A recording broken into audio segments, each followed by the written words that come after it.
In case you don't watch my Flash videos, my normal mic stopped working, or it's in the midst of not working, so I'm trying out new setups. Hopefully the last piece of the setup I'm working on comes in today. But until then, I'm trying this makeshift thing. Let me know what you think, if this sounds good, or if I should keep trying other options. Let me know down in the comments.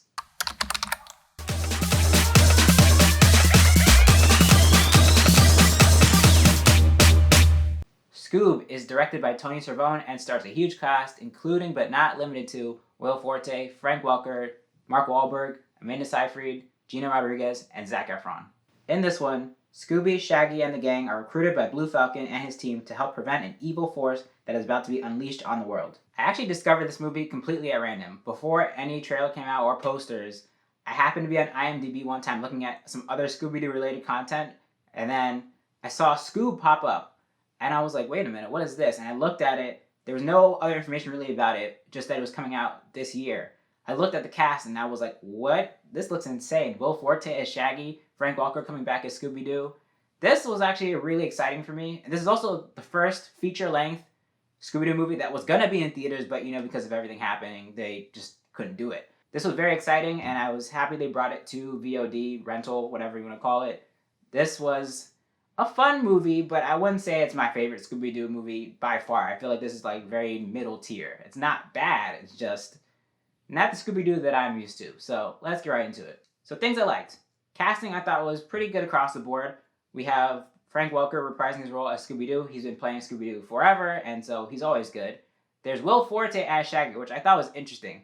Now, of course, there's no one you can really compare to Casey Kasem, who was Shaggy, the original Shaggy. Like, he is Shaggy. I mean, I hear his voice no matter what. The only other actors that I think have kind of come close are Matthew Lillard. He's also very close to the Shaggy voice.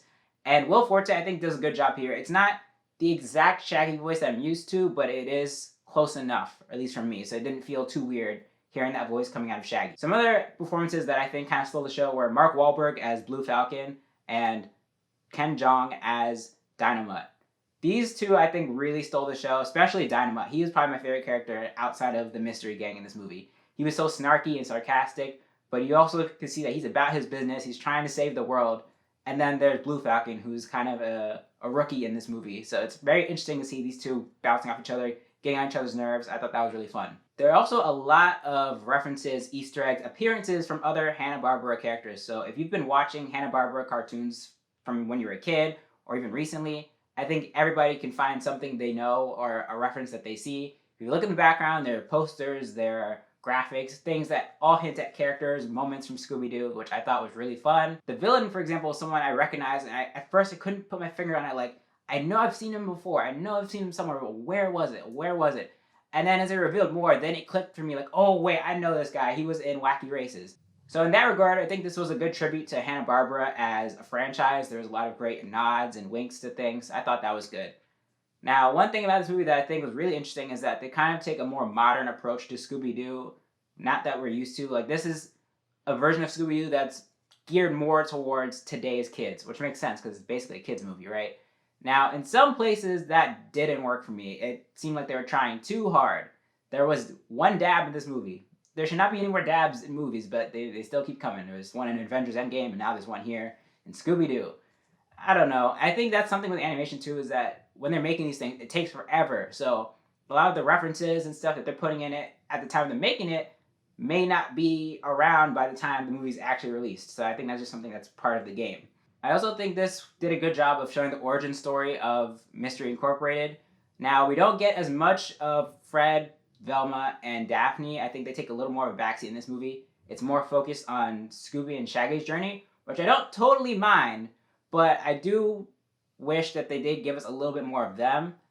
The dynamic between Mystery Incorporated, I think, was working, and they really did an interesting look at how Shaggy and Scooby kind of fit into the team, because when you look at it, you have Fred, who comes up with the plans, who's the muscle. You have Velma, who has the brains.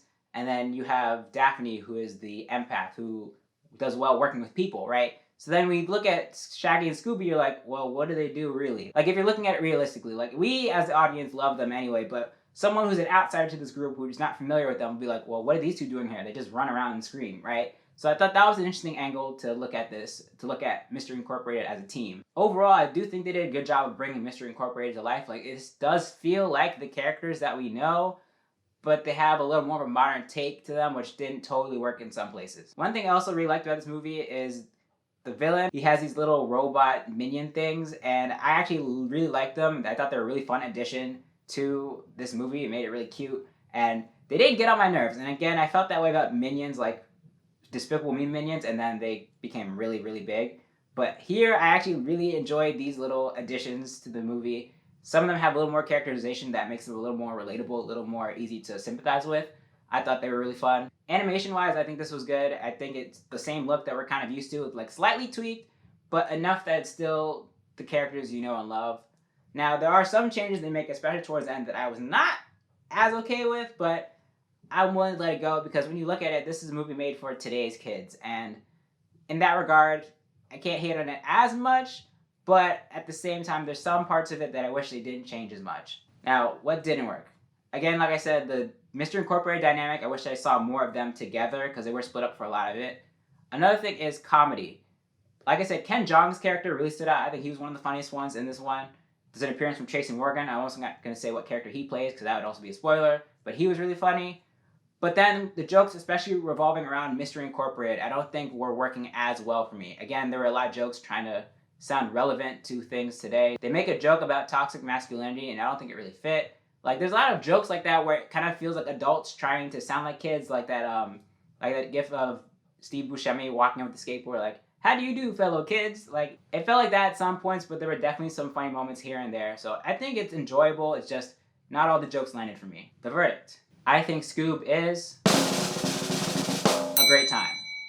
Although some of the jokes didn't land, and there are definitely moments where they were trying too hard to sound relevant to the kids today, I think there's still a lot to like about this movie. Great performances from Ken Jeong, Mark Wahlberg, Frank Welker as always. There's a heart, of course, there's some laughs here and there, and they do a great job of including different elements of the Hanna-Barbera franchise. So if you grew up watching those movies, those shows, I think you'll definitely find a lot of nice nods and winks to things and references. So I think it's worth renting. Have you seen Scoob? What did you think about it? Let me know down in the comments. Also, don't forget to like this video, share it, and subscribe. Thanks for watching.